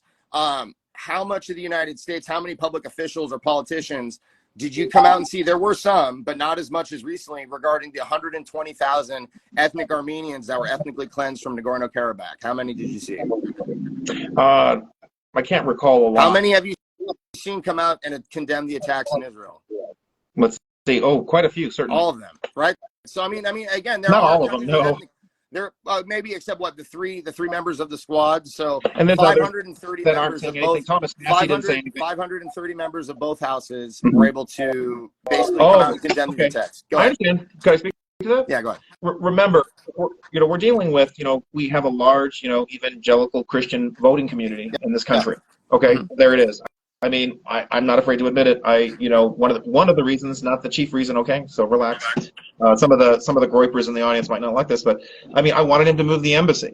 I wanted him to move the embassy to save us money and to stabilize the region, which again helps us. That's another thing about the relationship. So stabilize, and then there was the Abraham Accords, which I failed to mention. I mean, that's what Hamas is trying to do, is to stop those accords. More Abraham Accords, more peace, and then we can leave us alone. Okay, stop with this deal with Islam is in full collapse, thank God. That's another question altogether. But that's why people care about Israel. I will say this, though. I think evangelical voters should be more discerning and more demanding. I'm with Mike Cernovich on this. I think, well, you guys really care about Israel, but wait a minute. You're not building our wall? And what about the January 6th people? I will submit this to you. A lot of politicians love to virtue signal. They love to virtue signal about the Cubans who are being persecuted. They want to virtue signal about other groups because they really can't do anything, and they say something nice, and everybody's happy. But when it comes to dealing with constitutional requirements, they can do something, and they don't. And we as voters, whether evangelical, Catholic, Orthodox, Jewish, anything, we should be stepping up our citizenship authority, and we should be saying, hey, y'all need to be doing your job, like dealing with this DOJ, or, we're going to differ on this. I'm so glad they did the motion to vacate. Kevin McCarthy did not keep his word. This is the first time I have a sense we might actually start really cutting spending in Washington, because the spending is nuts, but that's another issue entirely. So, yeah, so again, and a lot of Jews agree with me. They don't want money going to Israel, so that undermines the dual loyalty question. Yeah, so there. Again, there's a lot of Jews who hate Israel in this country. They don't like Israel. Another story, if you don't mind. No, go ahead. I was at a Brad Sherman town hall because my congressman is Lion Ted Lieu, and he doesn't do town halls as much. But Brad Sherman does, and we love harassing him. A lot of my fellow Trump supporters, we love going there and crashing his party. And I was really stunned. There was a group of Jews. They were Jewish voters in his district, and they were all in on BDS. That doesn't sound like dual loyalty to me. I'm just saying. Yeah, I mean, again, no, these are I'm kind of just saying. anecdotal talking But points, but we've kind of so addressed this. truth is true. We've Truth is addressed this. Well, I know, and if truth is truth, can you provide with me the commission that debunked the Jews and the Polish government? It wasn't a commission. It was a researcher. I'll have to find Okay, it. so I mean, again, if we're saying that, let's Just because I can't give it to you so, right now, are you going to throw me away? I'm sorry, Okay. what? I mean, if that's your choice, that's fine. No, I'm I'm- not. But no, but anyways, so again, just to wrap it up, again, on this topic, we're talking about dual loyalty, fact or fiction. If there was a Jewish question, Jewish influence over America, if they have loyalties to both Israel and the United States, I've asserted in the positive that they do. I think it's obvious through American foreign policy decisions, through the statements of American political figures, and things of that nature, through the American citizenry. Arthur is stating that there is no Jewish question and that the Zionist lobby is very limited in this country, correct? Yes. Okay. So Qatar has more power. So yeah, so that was that, and I had to kind of go back and forth. I apologize, That's fine. guys, to charge my phone. I appreciate it. I'm glad yeah, I could cover. I'm glad you mentioned Kevin McDonald because I've wanted to really cut that through. I think, and if I may just wrap up. How did you do that? I gave you individual examples. I gave you the example of Karl Marx. I told you about an anecdotal example from professor. Anecdotal works. That's appropriate because that undermines a general thesis. And then, here's the other one. The NAACP. Kevin McDonald asserts, and he even did it in an interview, the NAACP was founded by Jews. No, it wasn't. 2 Anglo-Saxon Protestants. Yep. He said that. He was wrong. There's another one. But the point is, it's punching holes in this larger argument. Steve Pinker was too lazy. Oh, I'm not going to waste my time with this book. Wrong. We do have to debate with this, as Dr. Lazarowitz told the students at Cal State Long Beach. Okay. Okay, so Fair. let's move on to the next topic. Agreed? Agreed? All right, so next one. Is American aid, and I think we might agree on this one, is American aid necessary for Israel any longer? Would you like to start, or would you like me to go? No. Can we just put this to bed? No. Okay. No. It's unconstitutional. Yeah, I agree, and I agree. I think there shouldn't be any aid to Israel, just for a couple facts. If people are talking with people they know, or people who, are supportive of the state of Israel, just a couple of points of contact. Israel has a higher per capita GDP, meaning people who make higher yearly salaries and things of that nature, than the United Kingdom. So this is an extremely wealthy country. I don't see why we don't send the UK any foreign aid, as far as I know. I don't see why we should be sending Israel any foreign aid. Also, I think I think sending foreign aid in general outside the United States isn't good. It's a waste of our tax dollars. And I think it's not really an effective means, I think, of keeping influence over other countries. Maybe you might, I think you've actually agreed in the positive, too, that you don't want Israel to receive any American aid. I think when I hear from people that Israel should receive our aid, that it is kind of a good way of keeping them on a leash, so to speak, and keeping them under our thumb, or having them do things we want to do to move towards peace with the Palestinians. I don't think that's been effective. You would probably agree the same to some degree. Bribing people doesn't work. I would just say it's not a good thing to do anymore. It doesn't make any sense from a monetary perspective. Israel can take care of itself, and we don't need to send any money. Do you want to elaborate on that any further? I do, and I just think this is hilarious. I just, a special shout out to Mr. Lawrence of Europa there. I love this guy. Schaper is all 100% spewing Dennis Prager talking points. 100%. Really? I mean, this just goes right back to how silly this becomes. I have watched, PragerU, there's a video, I'm sure you know about it, in which you have a general who argues we should send more money to Israel. I have watched that video, and you know what? That's the worst video on the channel. I disagree with it 100%. But you see, it's these sloppy generalizations that people are making that Mr. Europa here is giving an example of. And if I may be so bold, this is what's adulterating or mischaracterizing the Arab-Israeli conflict. It is the same issue that undermines and demonizes Jews. It pushes this whole, the whole Jewish question nonsense. It's because of this generalization stuff. And I'm happy to keep calling it out. I think it's kind of funny. Everybody, take a look at that comment. I'm spewing 100% Dennis Prager talking points, and I don't want Israel to get any of our money, which is like one of the chief Dennis Prager talking points. And he's not even changing his comment. So I understand. Aside from your disagreements with people in the chat, Arthur, do you want to elaborate, though, any more on if American aid for Israel is necessary any longer? I want to say this to all my fellow brothers and sisters in Christ. you can still love Israel without giving them money. A friendship shouldn't be based on money. That's not a good friendship at all. I think I go back to George Washington. Let's have peace and commerce, but in times of war, we fight. I think that's, that's appropriate. When I said let's not send any money even to Israel, somebody commented, that's anti-Semitic. No, it's not. In fact, that's a stupid charge because Israel doesn't have Jews only, but there are Christians and Muslims. Duh. We have to take away, we've got to change the thinking, though, on a broader level. People shouldn't be, our government spends too much money, and it does too much. And it's got to stop. And a great way is stop the corporate welfare and stop with the foreign aid. Done. Okay. All right. So I think we addressed that question. Yeah. I think you and I both agreed essentially no more aid for Israel, though, correct? Yeah. Okay. That's great. Well, again, should America... Okay, what's 5? Next topic. Huh? Yes. What's number 5? Yeah. Should America intervene militarily if Israel is threatened?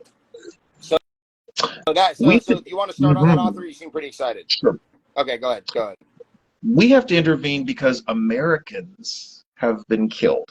Now, what does intervene mean? Does it mean boots on the ground? No, I'm not ready for that. But we need to, American citizens, that citizenship matters, right? That was a fundamental tenet of your campaign. Citizenship is being watered down in this country with, and all the illegal stuff. We need to care about American citizens, right? And American citizens have been killed, murdered in Israel because of Hamas. So we have a right to do something about that. Now, what should we do? We need more information. Because you're right. I mean, we've seen one foray after another. Americans are getting killed in Ukraine as well. But to me, it's like that's more likely because of intervention. We really need to be very careful about getting involved in these nettlesome conflicts. Walter Williams talked about this. As much as possible, we really need to remove ourselves from these conflicts. But we shouldn't allow Americans to just be killed arbitrarily when they were just visiting. They weren't even engaged in a conflict when going to Israel. So... But I don't know where we should go with this next because, again, hey, Israel's taking care of business. Let them do it. And I will put this out there, and I'll get a lot of hate from the pro-Palestinian front. They need to take back Gaza. They need to wipe out all this nonsense. They need to retake. They should have never given it away. They should have never given it away. So you're advocating, I just want to make sure, you're advocating for the Israeli conquest of the Gaza Strip, and I don't want to put words in your mouth. I'm not going to say ethnic cleansing, but the removal. You said reconquest. I didn't say reconquest. I said take it back. I mean, they gave it out, and look what they've done. They've turned it into a third world hellhole, and they've turned it into a it's synonymous. So, and aside from that, I'm just saying. So you're in favor of taking it back, though, right? Israel Absolutely. And you know what? A lot of Arabs would agree. Egypt does not allow Palestinians to come into Egypt.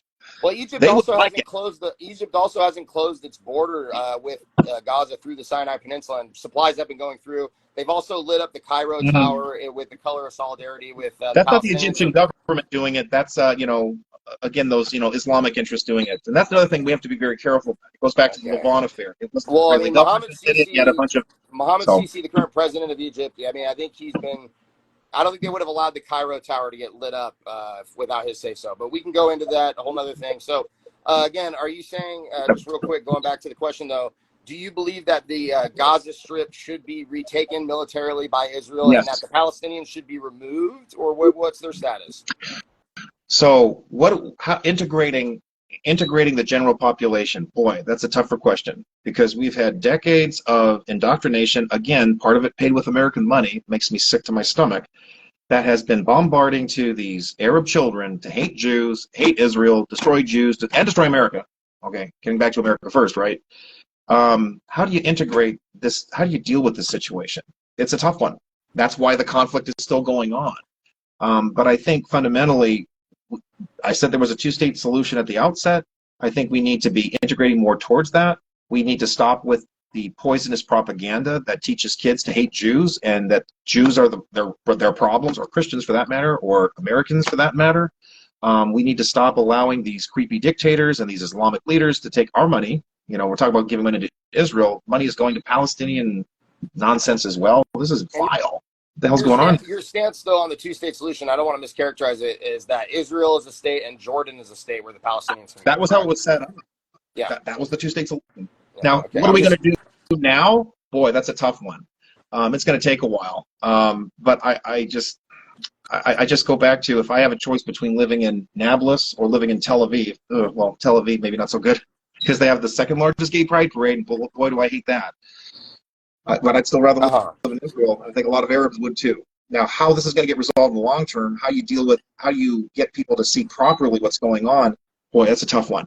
But the starting point is we can't allow Hamas to have these strong points of military attack to harm and harass innocent civilians. This must stop, and take back Gaza is a good starting place. Okay, and yep. Earlier you mentioned that the citizens that have been killed in Israel are U.S. citizens, but I mean, do we know like how long these people have been in in Israel? Like these could have been settlers, maybe that were killed that have been there 20, 25 years. Maybe. That's a good question. I mean, so at that point, or it's they were like, visiting. There was some kind of a rave going on when the Hamas paratroopers. That's one instance. That's one instance for sure. No, that's one instance for sure. But there's also, where they're going to settlements and things around the Gaza Strip. We don't know everyone that's been there. That's my point. It's kind of these questions too. I mean, look, if there's U.S. citizens over there being killed, I think we kind of need to be discerning about it, because it's the same thing, the argument they tried to use when the Afghani Americans were left behind in Afghanistan, and we need to bring these people back. Well, these people probably went over to Afghanistan to work with the American government. I mean, and same thing with Israel. Like these U.S. citizens that are going over there, a lot of them could have been settlers there for a long time. And at some point, I mean, yes, that's unfair. I mean, if they came yesterday, they're there on a trip and they die. I mean, yeah, that's unfortunate. But it's like if you've been there 20, 25 years, it's kind of an interesting question. So we have to kind of be honest about that. Is there anything you'd like to finish though on your point on American intervention for Israel before I start, or no? I love it. I think this is to the general audience. The Groyper, Arthur Prager, is demanding American soldiers go die in apartheid ethno-state Israel. I just said we shouldn't bring soldiers in. I said we got to protect Americans. No, I love it. And Arthur, so just this is part of the reason I wanted to do this. The general audience needs to understand this is the game that gets played. Yeah. The words get twisted, and it's nothing but lies. Okay. So again, I'm used to being lied about. So I don't. Here's the thing. On American military intervention with Israel, I believe America is actually treaty bound to defend Israel. I can't cite the specific treaty, but I think you're familiar with it. And I'm not saying I'm in support of that. I don't think America should be in treaties with other nations, especially ones in contentious areas such as Israel. But I think that's kind of the reality. So if we are treaty bound, again, I think America will have to essentially abide by it. I mean, that's the legalese of it. But do I agree with that though? No, I don't. I don't agree with that. If I were the president, if it were a perfect world, I wouldn't support any military intervention on behalf of Israel. My point is that Israel can defend itself. This was touted prior to the Palestinians rolling in on paragliders and motorcycles with old machine guns. This was touted as the toughest military in the Middle East. This was touted as a country that had a impenetrable anti-missile air defense system with the Iron Dome, American Patriots, and the Palestinians have used essentially cheap drones and bottle rockets and have caused heavy damage over the last couple of days. So, again, aside from all that, though, should we get involved if Israel's threatened? I don't believe we should. Again, now, will that happen? Again, I think we are treaty bound, so I think that could happen, and I'm not for that.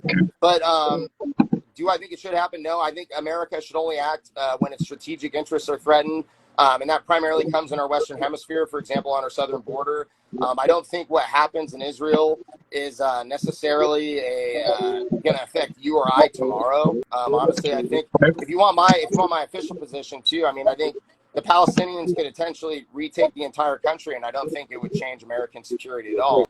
And actually, you could argue that American security, I think, for the last 20 years, or at least in my life, maybe we can go back 30 years, 31 years, has been severely, American security has been severely deteriorated due to our relationship with Israel. It's been detrimental, and I don't really see any positives to it. But again, on American military intervention, I would say Israel is a wealthy country. They have purportedly a great military with planes, Apache helicopters, heavy equipment, a trained army. I think also they have one of the world's most armed populations too. And it's not good enough. They don't have a Second Amendment. They need to work on that. Yeah, but I'm just saying. So With all that being said, given that they have a armed population and they're a wealthy country with a purportedly good military and an elaborate intelligence system, I don't think we should get involved. That's my stance. The population isn't armed. We have to just be speaking general truth. Regarding interventions, another issue. They're not all armed. The teachers are armed because they often, Hamas and the other terrorists, they target the kids. So the teachers have guns, but there's not general gun ownership. That needs to change. More countries need to have a Second Amendment. Gun ownership in Israel is quite high. Hong Kong should have had a Second Amendment. They wouldn't have been reabsorbed into China, but again, that's another issue. Okay, I think I've given my position on that. Time will tell. If more Americans get killed, we need to do something more. I don't believe in boots on the ground. I don't think it's necessary. I think Israel has plenty of their own boots. Let them do it. Okay, and I just want to look up here real quick. So I just want to and this isn't a gotcha. I'm just verifying gun ownership in Israel. If I'm wrong, I'll be the first to admit. Oh, if I'm wrong, I'm happy to hear it. No, yeah. Okay, it says, I'm looking at some here from the BBC. It says Israeli gun ownership rising as violence surges, but I'm scrolling through it. It doesn't really give a percentage or anything. But then it also does say too, according to it looks like an Israeli government site, says no one may own or carry a gun without showing a reason to do so. A special permit by the interior minister is then required. The permit must have the approval of the police and includes information about the owner and gun type. So I gotta beg the cops for a gun. Yeah. Wow, that sucks. So it is interesting. I mean, again, if I'm wrong on the ownership, I believe I've read that Israeli gun ownership is quite high. Well, regardless, I mean, okay, you made your point. Okay. Yeah, so that's it. We'll move on, and this is going to be kind of the last final point here, and we'll kind of make this our final, points, and you can kind of just leave it all out on the field, so to speak. So conclusion and prognostications for the future. Do you want to go, Arthur, or do you want me to?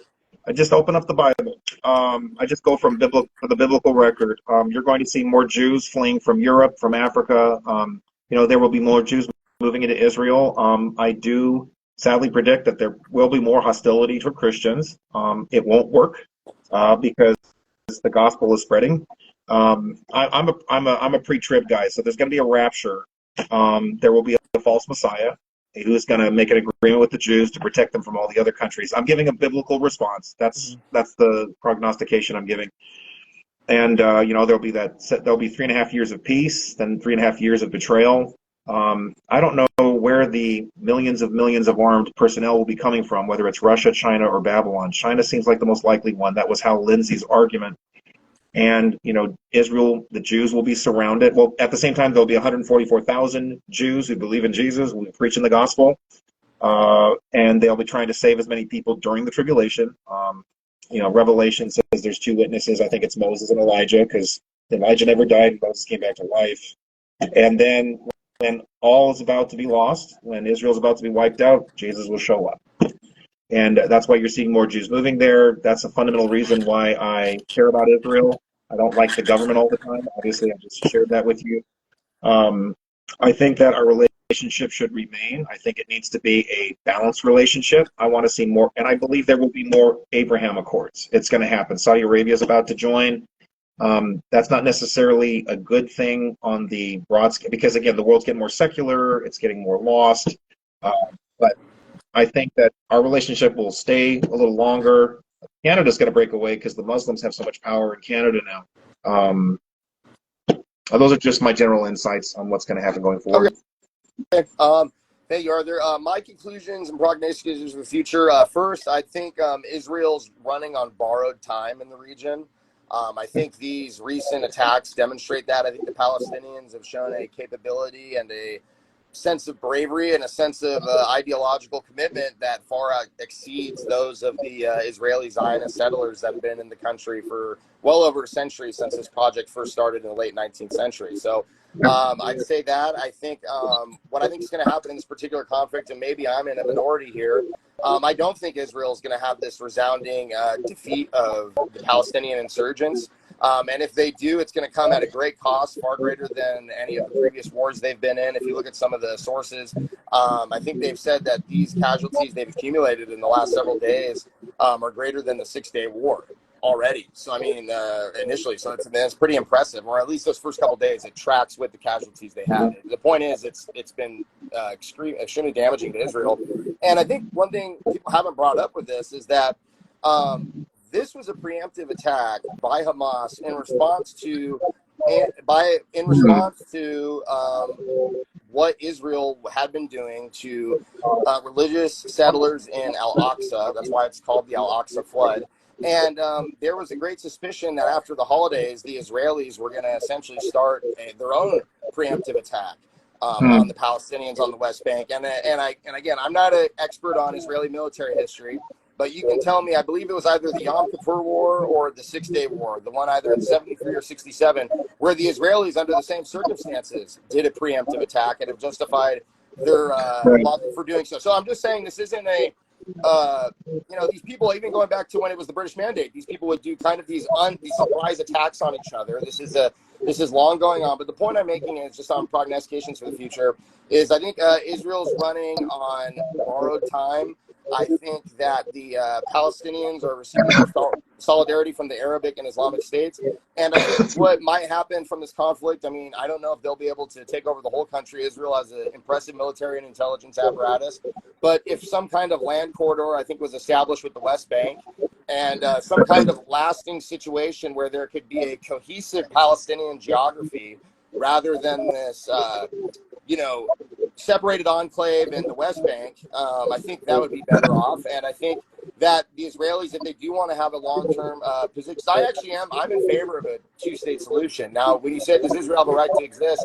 Well, I mean, no country has a right to exist. History can determine if they do or not. I mean, the Armenians... I don't find that persuasive. You're getting into some very dangerous territory if you start saying that. Look, we just saw the Armenians of Nagorno-Karabakh, who had been there for thousands of years. I mean, their existence wasn't guaranteed, was it not? And they were driven out. There are rights, and then there are guarantees of those rights. That's where the question comes in. Yeah, I guess. So, do I think the Jews should have a state and they should exist? Yes, I think every group of people are entitled to a state to some degree. But again, is it guaranteed? I don't know, and I can't say that. But that's why good laws and good arms matter, Machiavelli. But yeah. So just to end it up, though, I think this is actually boding well for the Palestinians. I don't think they're going to be crushed. I think America should actually take a look at this conflict and reassess the competence of Israel as an ally and the utility of using them as a partner in the region even further. And I think this should also actually encourage us to maybe kind of broker some kind of agreement or bring Iran back to the negotiating table. And kind of maybe instead of doing peace in the style of the Abraham Accords, which I think is just favorable to Israel and their benefits, I think we should have a genuine kind of Middle Eastern conference once this debate or this conflict ends. And the result of that conference is death to Israel. That's what it comes down to, because it's in the religion. This is what it's about. I remember talking to one Lebanese he sold me my first car, by the way. And he's like, oh, it's just about land. And it's like, yeah, because it says it in this book, the Quran, or it says in this book, the Torah, or it says in this book, the Bible. This is a part of what has made this so contentious has been the religious sentiments that undergird it. And that's when you got to get into larger arguments about, is the Quran telling the truth? Is the Bible telling the truth? And, that brings up another set of arguments. The Quran is filled with contradictions. The Quran distorts biblical narrative, even though Muhammad himself asserts that his religion is built upon the Torah and the Christian Bible, or the New Testament. It is shocking the amount of contradictions. You're finding more Arabs, they abandon Islam and they're believing in Jesus. And then they stop hating Jews because it's almost like a it's almost like a cult-like chokehold on their minds because it's indoctrinated into them early. And these pogroms were happening before Israel was even formed as a state. This happened beforehand. Anti-Semitism has just turned into an easy policy for Islamic leaders to justify their own failures, and it's the Jews' fault. And they rely on the same tropes that were used by some medieval, types. Again, I find that with a lot of the people on the populist right, there's all this negative towards Jews and this whole Jewish question stuff that I have responded to, I have debunked, but it's not going to be accepted because it's a deeper issue. I don't have the answer yet. I hope I get it someday. You've got I think a lot of people believe what they hear in colleges, and it's anti-Israel. It's just nonstop. I was even doing an email communication with Chemerinsky up in Berkeley because I went to UC Irvine, so that's part of how I knew about him. I'm like, you guys have people that they can say Israel doesn't have a right to exist, but you have groups that want to do something else and they're not allowed to speak. What's going on here? And Chemerinsky, he also said we don't want white professors, we don't want conservative professors, and there's so much dishonesty. There's so much. There certainly aren't free debates like this in the college campuses. It's if you wave an Israeli flag, you get screamed at, yelled at. If you wear a Palestinian flag, you're a hero. That's gotten worse, not better. I went to UC Irvine. There was a huge, an Arab or Muslim presence even when I was there 20 years ago. I was also on Wally George's show, but I don't usually brag about that too much. But that's another story. Okay. Yes. Last but not least, can I ask this question? Do you see a moral? Yeah, then I'd like to ask you a question. Go ahead. You want to ask me a question? No, well, you go first, then I'll ask you. Yeah, then you go ahead. Okay. Do you see a moral equivalence, like they're on the same level, the Palestinians and the Israelis? Well, yeah, I mean, I think I've been pretty open in that throughout this art. I support the Palestinians. Okay, you suffer. Yeah, so actually, you favor the Palestinians. You favor the Palestinians. Okay. I think they're heroic. I think they're heroes. Does that answer your question? It does answer the question. Yeah, You've made your position clear. I think the Palestinians are some of the bravest people on the face of the planet, and my heart goes out for them, and I hope they're successful. So. I'd also like to say this. You brought this up. Did you have a question you wanted to ask me though? Yeah. So you're Christian, and I'm pretty sure you consume a lot of right-wing media. You see the stuff that's going on. I mean, how can you, as a Christian, circle the square when Israel has provided arms to, I think, a terrorist government in Azerbaijan that has ethnically cleansed Armenians from the Nagorno-Karabakh enclave and Artsakh? And they provided large arms. And also, aside from that, you have Jewish settlers spitting on Christians. Oh, I've seen that. Yeah, I'm glad you bring that up. And that's actually been Jewish settlers and Jewish religious figures have come out and said that that's an acceptable tradition. And also, so just to wrap it up on that question too, connecting all together. I mean, I think there is this obvious anti-Christian, anti-European, anti-Goy sentiment in the Jewish faith. And I think obviously some of that's borne out as a Christian. I mean, I'll give you a book. I haven't read this book. I've seen this man lecture. His name's Peter Schaper, a Jewish man. He wrote a book called Christ and the Talmud. Maybe you're familiar with it. He says that in the Talmud, which isn't a single text, it's many rabbinical volumes. He says that in the Talmud that Christ is burning in a cauldron of feces and semen, and that Mary was a whore who had sex with a Roman soldier.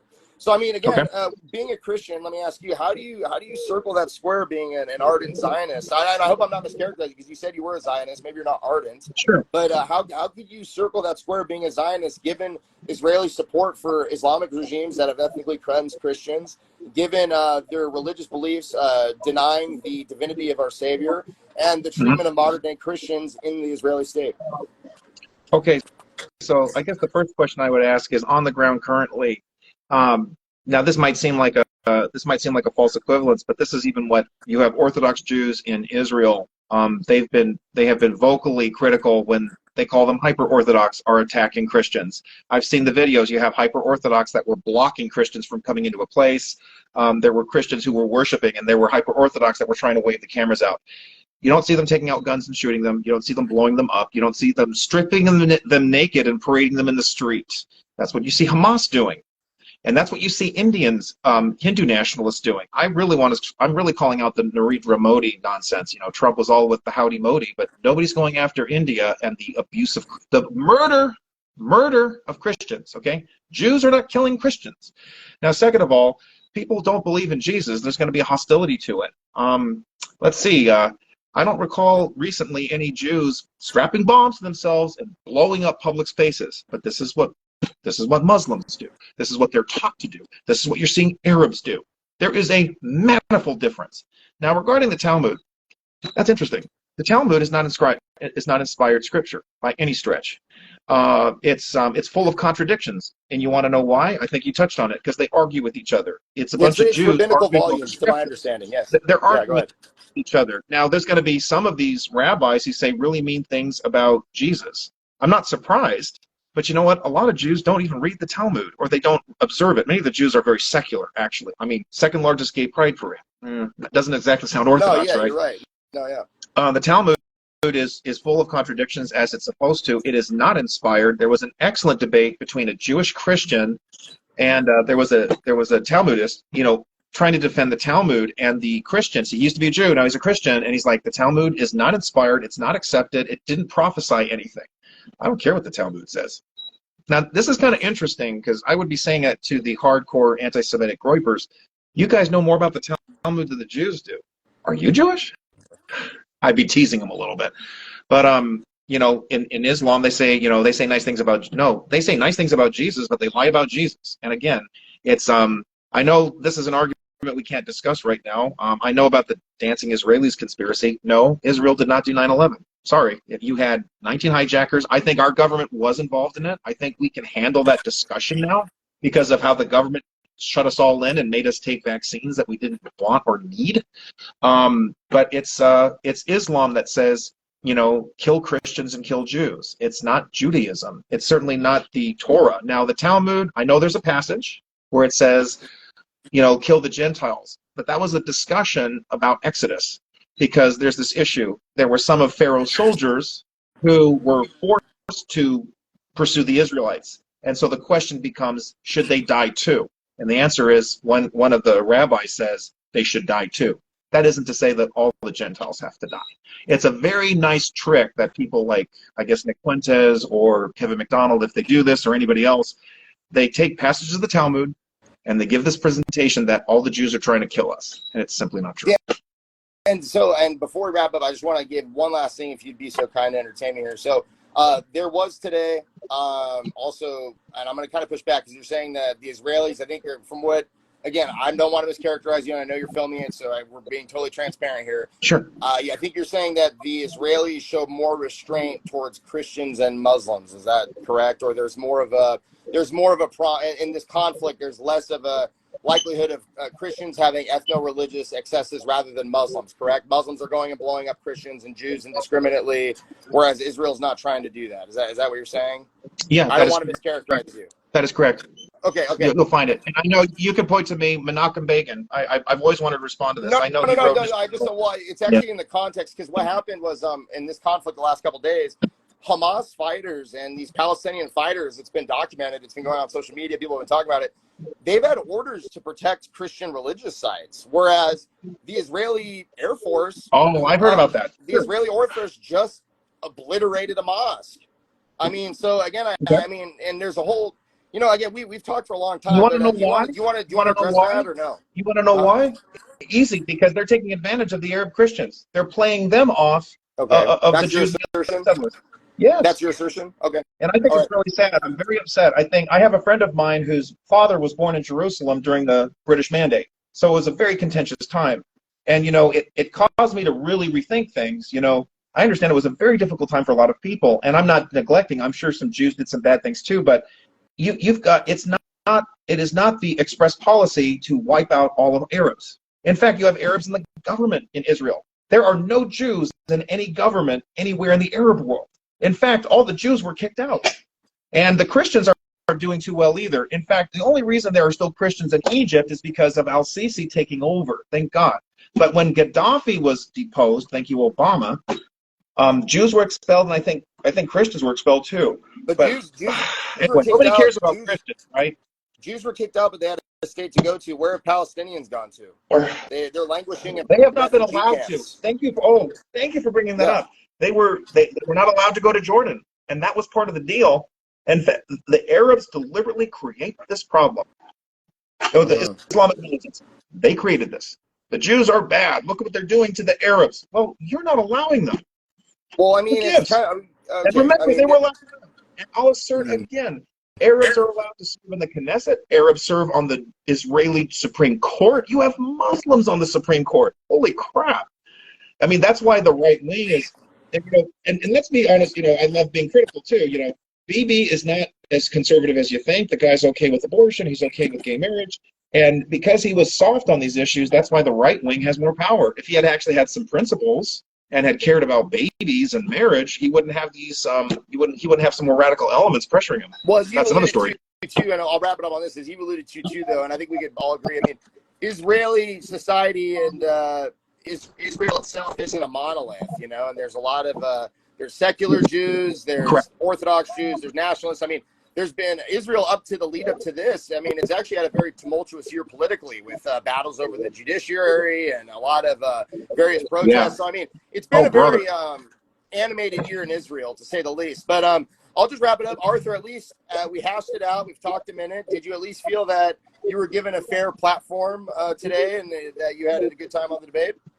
I think that's a fair assessment. I really appreciate you doing this at the last minute. I didn't want this to wait. I'm glad we could do this. It's just kind of like I want to be able to respond to this stuff, and it was appropriate. And you can tell everybody, you know, you reached out to somebody who said, let's talk about it, and I said, let's do it. Oh, yeah, because other activists didn't want to. I'm not going to name names, but there were people who did it, and you, Arthur, I respect. I mean, even though we have divergent opinions on a lot of things, I will say I've seen you debate many people. I've seen you always be willing to stand in the trench, and I appreciate you coming on today and taking an hour, nearly 2 hours to kind of flesh this out. Damn, yeah.